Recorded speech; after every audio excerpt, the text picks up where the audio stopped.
Hello everyone, mi nombre es Alex and this is the Staggered Stance podcast where I give my staggered stance on anything and everything personal. Wow, I forgot my intro. Oh my goodness. This is the Staggered Stance podcast where I give my staggered stance on anything and everything stand up paddleboarding as well as personal and lifestyle. See guys, I haven't lost it. Today I want to talk about handling failure and dealing with perfectionism, or dealing with failure and handling perfectionism. In general, today is about failure and perfectionism in the world of sports, specifically stand-up paddleboarding, obviously, because I am a paddler, and it's definitely something that I have struggled a lot with, like a lot with, and I do want to share my experience, and I also want to talk about how I've been healing from it, because I have gotten a lot better when it comes to dealing with these types of things and learning that I'm not perfect and I'm not a failure. It took me a while to figure that out, but before I get into it, I also wanted to mention a funny story that happened to me yesterday. I was paddling, and I feel like this happens to every paddler. This has happened to every paddler at least once. I was paddling and my hand slipped off of the handle of my paddle, and the handle of my paddle went straight to my face.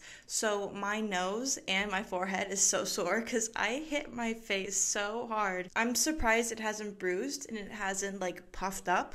So first I want to go through a personal experience that I had, kind of just the year that I really struggled with this thing, with perfectionism, just like all that stuff. I really want to go through my experience just to show you how I was dealing with it and how I kind of came out of it. And if you're experiencing the same thing, I want you to know that you're not alone, because a lot of athletes deal with this stuff and a lot of people don't really talk about it, and we should be talking about it, and we should be paying attention to physical health and mental health and vice versa. Both of them are really, really important, okay? One is not more important than the other. And you can tell I'm really passionate about this topic because I've dealt with a lot. And I've dealt with things that I shouldn't have dealt with. I've definitely seriously considered getting a sports therapist to deal with my stuff. I haven't yet. I don't know if I will get one, but I'm doing a lot better, so I haven't really been thinking about it. But yeah, I've really considered getting a sports therapist because of what I've dealt with, but I have been getting a lot better at kind of dealing with it and learning about it too. But anyways, I want to talk about my experience, and then I'm going to go over some quotes that I have from an Instagram account that I really, really like. It is called Sports Mental Health Advocate. It's an account that I follow, and I have followed for a few months now, and I have posted a lot of stuff on my story from their account. And then I want to talk about a few things that I did to kind of help with my perfectionism and just like handling all that, like overthinking, feeling the need to be good and be the best and all that stuff.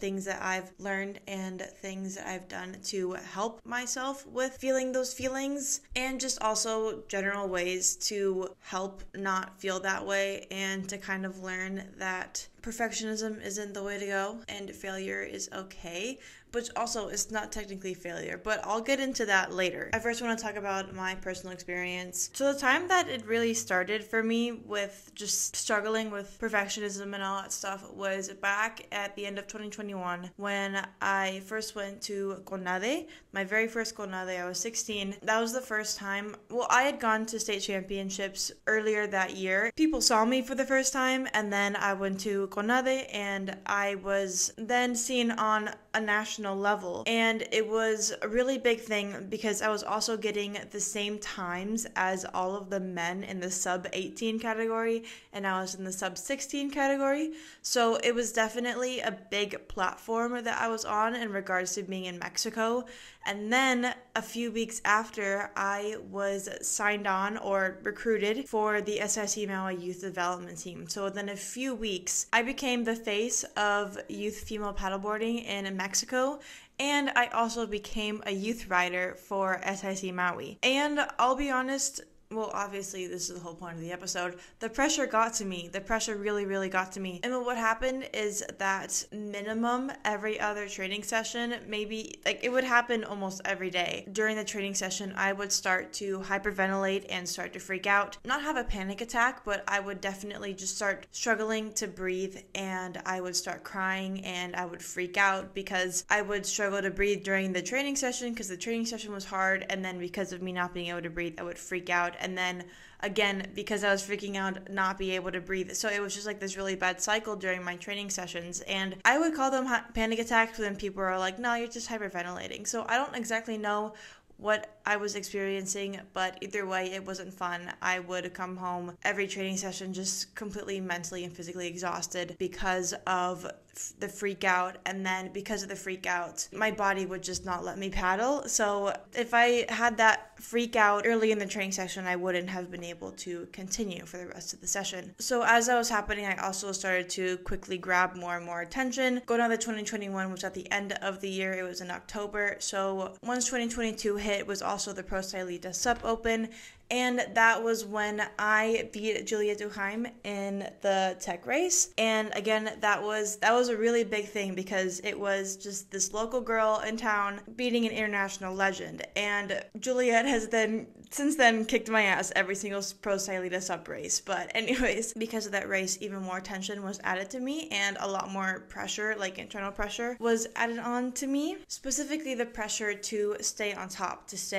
of the podium, to keep on winning. And also during that time was when a lot of people started to hype me up more than I would have liked them to, whether that be the federation or my friends. They would over compliment me. They would make me out to be this big great thing, and would tell people and just convince themselves that I was going to do really good at all these competitions, and even the international competitions when I would be up against world-class athletes. And I didn't really like it because they were creating such a high expectation level for me. Well, I felt that they were creating just this high level of expectation for me, and I felt the need to reach it, because if they created this expectation of me in their head and I didn't reach it, I felt like I would be looked down upon, like, oh, she isn't all that, she isn't as good as I thought she was going to be. That was also just during the time where I needed so much external approval and external validation for myself, and so disappointing people and possibly having people realize that I wasn't as good as a paddler as they thought I was, it was terrifying. So I felt the need to reach their expectation. And so leading up to Gonade 2022, I was feeling the pressure. I was really feeling it, and I ended up overworking myself. During the month of June, I remember that I would go to CrossFit in the morning. Right after CrossFit, I would go to the gym, and then in the evening, I would go paddle. I pretty much killed myself during all of the training sessions, and that led to my injury, which I am still dealing with now. It has been 2 years since I injured myself, and I'm still dealing with it. And the reason I ended up injuring myself was because I overworked myself. I also didn't understand the concept of overworking at the time, especially because I went from 0 to 100 when training for this competition. I went to CrossFit, gym, and paddle in the same day for about 2 weeks, and that's all I needed, along with the stress that these trainings were causing me and the stress that the event coming up, like leading up, was causing me. It just snapped my knees, essentially, and I'm still dealing with the consequences today. It was just that desperate need to get stronger quicker, because I felt like I was running out of time, and I felt like leading up to Gonade and at the event at Gonade, I needed to win. I had to prove to everyone that I was going to continue to be on top and that I was the best. So at the event of Gonade 2022, I almost lost it. Pretty much. It was just that buildup of everything that had happened. All of that training just led up to that moment. I went in there with everyone knowing who I was, and everyone being like, oh yeah, she's a shoo-in for the podium. She's a shoo-in for the gold medal. I went in there with everyone already expecting me to win, and so it was even more terrifying, because what if I didn't win? What if I didn't reach the expectations? It was terrifying. And while I'm saying this, I just want to make it clear that I shouldn't rely on anyone's validation. This was just something that I was dealing with, where I felt like I needed to please everyone. During that time, I definitely would also consider myself a people pleaser. So yeah, going into that competition with essentially everyone already deciding that, like, yeah, you're gonna win. It was definitely very scary. I remember what ended up happening is that the long distance day, I already won the sprints, but the long distance day, it was the sub 16 category first. The sub 16 category did their 9K, and then after that, the sub 18 did their 12K, and I was in the sub 18. I had to do 12K, and the entire time that the sub 16 did their 9K, I was on the brink of a full-on mental breakdown the entire time. I was on the brink of tears. I was just listening to music. I couldn't talk to anyone. I felt like I couldn't move because if I did, I was going to throw up. It was terrifying, and every little thing. I remember that we had to go pick up our liqueras for the competition, for the race, and when you pick up your liquera, you have to put the liquera on right there. And I've never really experienced having to pick up the liquera at a paddling event, so it was fairly new to me. And I was just so in my mind and so overwhelmed that I completely forgot that I had to put on the liquera right then and there in front of the judges. And I had my headphones in, but I wasn't listening to any music. I did pause my music when I went up to the table to receive my liquera, but the volume setting on my phone was full volume. And right when I left the counter, totally forgetting that I had to put the liquera on right then and there, my dad called me. So the ringing completely filled my ears, and it was so loud, and I was trying to get my phone out of my pocket, and I was just like struggling to get my phone out of my pocket. And I had no idea that in this time that I was walking away trying to get my phone out of my pocket, the judges were yelling at me to get back to the table. And once I turned off the phone, I realized that, like, oh shoot, they've been yelling at me. And I ran over there and I'm like, I'm so sorry. And he was like, get your headphones out of your ears. And I'm like, no, I wasn't listening to any music, I promise. I had a call. And he was like, everyone knows that you're going to win this race, so you have to put out a good example. You can't be messing up. You can't be doing these things. And that broke me. I was like, oh my God. And that was when I actually started crying, and I hid it from everyone, but I was crying leading up to that race because of that situation. It was a full-on accident, and I just had completely forgotten that I had to go put my liquera on in front of them. So it was just, I was so shaky during that leading up to the race, and I ended up doing good, ended up getting first. And then the Gorge 2022 was literally right after that race, and all my friends who were at the Conade event were also saying, like, oh, you're gonna kick ass at the Gorge, you're gonna win, you're gonna beat everyone. And I just had to be like, y'all, I'm not gonna win against Candace Appleby, like, come on. So everyone was like, oh, you're so good, like, you're gonna win, beat everyone, you're gonna do so good. And I'm just like, no, I am not. I kept on having to put my foot down because I was just so tired of people expecting these high things of me, and I had to just shut them down every single time because I feared that if I didn't reach their expectations, they were going to think less of me. That was kind of just my situation. And after the Gorge was really when my injury hit, and I realized that there was something a lot more wrong with me than what I had thought. And so my injury really forced me to slow down and to really think about things and to be okay with the fact that I wasn't as fast as I was prior to my injury. So that definitely, having that pause where I took a full-on break, I think I took a break for like 6 months, it really allowed me to slow down and kind of figure myself out a little bit and kind of heal from that almost breaking point. Hey guys, Editing Alex here, and the audio is probably really bad because I don't have access to my microphone at the moment.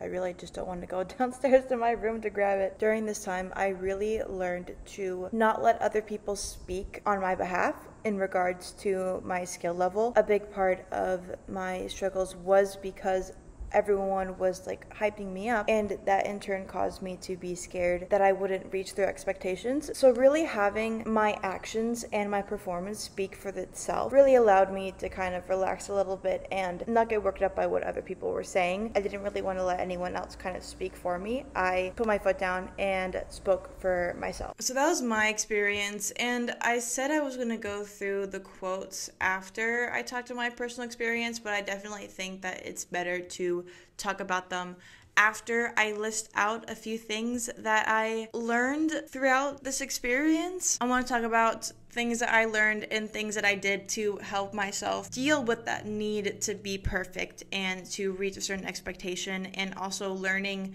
to deal with not being the best, because newsflash, I'm not the best. So first off, I do want to say that not doing good on a race does not make you a failure. Not performing at your best does not make you a failure. No matter what, in the world of sports, you are never going to be a failure. Why? Because no matter what you do, no matter what you are doing, whether it be a race or training or literally anything, you are always coming out learning something new, whether that be realizing that you had a skill that you thought you were good at but realized you are lacking. You've learned that you have something to work on. You either come out of a race, maybe you didn't hit the podium, but now you have a newfound motivation to reach the podium. You may not have gotten the gold medal, but you didn't lose. You always come out learning something. So a way that I learned how to deal with my perfectionism, 2 words: exposure therapy. So I would essentially force myself into these situations where I wasn't going to be perfect and where I was uncomfortable and I felt like I needed to do better, but I forced myself to not do better. So an example of this was last year when I was training for the Carolina Cup. I was trying to get really good times with the distances that I was paddling leading up to the event, and I was psyching myself out if I didn't beat my record from the other day's paddle session, then I'm falling behind or I'm not doing as good. I realized how toxic that thought process was, and I literally forced myself to go as slow as I possibly could for one of the training sessions because I felt myself spiraling. So I really needed a day where I broke that spiral, and I forced myself to slow down. I forced myself to get a slower time to show myself that it was okay to get a slower time and that I wasn't, the world wasn't going to end if I got a slower time. I also learned that not winning races is not the end of the world. Whenever I'm in races, I really focus on doing my best rather than being the best. I really focus on my technique, my pace, my skills. I really pay attention to what I am doing and whether I'm doing good or bad in comparison to the level that I'm at. And if I notice that I'm lacking in a certain thing, I make a mental note okay, this is something that I have to work on. Races are really just a time for you to figure out what you're lacking, and you don't have to win to learn something from the race. Learning something that I have to work on is so much better than anything a gold medal could ever give me. Another thing to keep in mind is that you have to appreciate and understand the fact that as an athlete, you will never reach a level of perfectionism. As an athlete, you will never be perfect. There is always a skill that you could get better at. There's always something new for you to learn. Your improvement is never going to be linear. There's going to be days where you have bad days. There's going to be days where you have really good days. There is always something to work towards as an athlete. Sports in general doesn't have a final level, so behaving and acting like there is a final level will essentially get you nowhere. A big thing that I do is that if I'm kind of struggling with a skill that I'm working on or needing to be perfect or some sort of thing that I wish I could have done better, I really like to sit down and appreciate the small joys of the sport. I do have a whole episode on that, and I posted that episode last week, but really sitting down and reminding yourself why you're doing the sport, what you're doing it for, and all the things that come out of it is really good to stabilize yourself and just to bring you back into reality and allow yourself to continue forward. Another thing is that if you're overthinking or your mind is just so mixed and overwhelmed, I really encourage you to journal. I have my journal right here, and this is my 3rd journal. I've filled out 2 journals and I'm more than halfway done with this one. And writing down your feelings and your emotions is just so good. I think of it as taking everything out of your brain and putting it on a piece of paper and storing it on the piece of paper so that you no longer have to store it in your brain. So you are opening your mind up to new things to think about and different ways to think about things. Hi guys, Editing Alex here again. The best way that I could put journaling is giving the pages releases the burden of your emotions rather than you carrying the burden and the weight of what you are feeling. You are handing over those emotions so that you can prioritize other things in your mind. That sounds very crazy, but I trust you. It works so well. Journaling is really, really good, and I really encourage you to do it if you're feeling overwhelmed. Another thing is that understanding that change happens with time. There's times where I feel the urge to just overwork myself for like a week because I'm going to quote unquote get better or increase a level within a week, when things, especially sports, it takes so much time. There's people that put years and years of effort into their sport to be able to do good. You're not going to improve in a week if you overwork yourself. If anything, you're going to rewind. You're going to maybe get injured. You're going to have to take a longer break because your muscles are just way too fatigued to continue. There's no point of overworking yourself, and you have to really understand that sports take time to get better at. Another thing is knowing that your worth is not based off of how well you perform at a race. A lot of times when you're at a race and you have all these expectations for yourself, you feel like the world is just going to come caving in if you don't win. But if you think like that, you are never going to be 100% ready for a race. You're never going to perform at your best because the brain is a strong thing. The brain is a really strong thing. And if you continue to work yourself up and have negative self-talk and creating these unreachable expectations for yourself, it'll all come back to you at the event. Your mind is going to betray you, and it is going to affect your physical performance. So don't let your mind do that to you. And lastly, another thing that you should do is to find hobbies outside of your sport. Allowing yourself to prioritize or put your mind towards a different thing is really good in allowing your mind to rest in regards to your sport. Because if you're just constantly thinking about your sport 24/7, you're going to overwork your mind. You're going to be exhausted. And it's not good to just be constantly thinking about your performance. So really allowing yourself to do certain things, different things, and switching your mind off and allowing yourself to think about other things is really good and really allows yourself to rest. That's all the notes that I have and all of the tips that I wrote out. I have 4 quotes that I want to say. I think all of these I have posted on my story. So you know that they impacted me really deeply, and I related to them a lot. So the first one is actually not from the sports mental health advocate. It's from a different place. It's actually in Spanish, and it says, La madurez te permite ver que detrás de cada derrota existe una enseñanza y algo que te ayuda a valorar más las victorias. And in English, that means, oh my god, this is gonna be hard.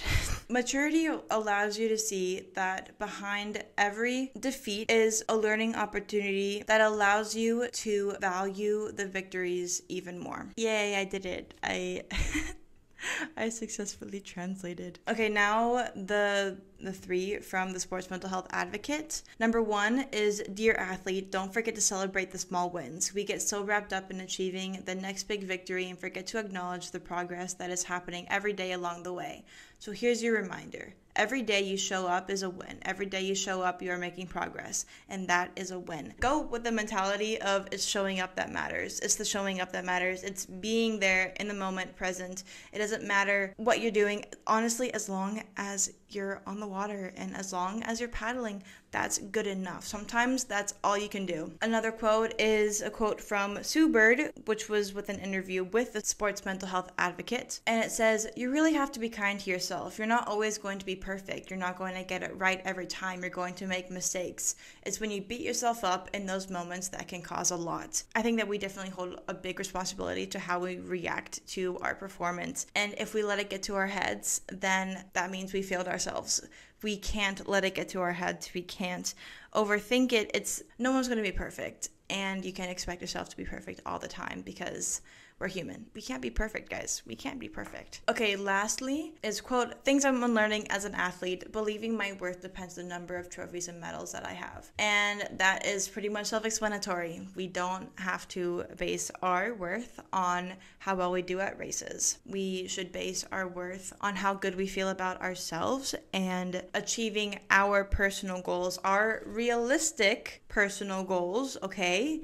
Miss Perfectionist or Mr. Perfectionist over here. Reaching our own goals is what is the most important for ourselves, and what should be the most important thing. Okay, that is all for today's episode. I feel like it's a long one, but it's really important, and I really liked talking about it, and I like talking about these things because I deal with these things a lot, and I want people to know that they're not alone, and it's okay to experience these things because it is normal, but I also want to show you how to handle it and deal with it, and all the above. I also posted a bonus episode last week if you want to check that out too. It's a similar topic to this one, but it's handling perfectionism in the academic world. But anyways, make sure to rate the podcast, and I will catch you guys next week. Bye-bye.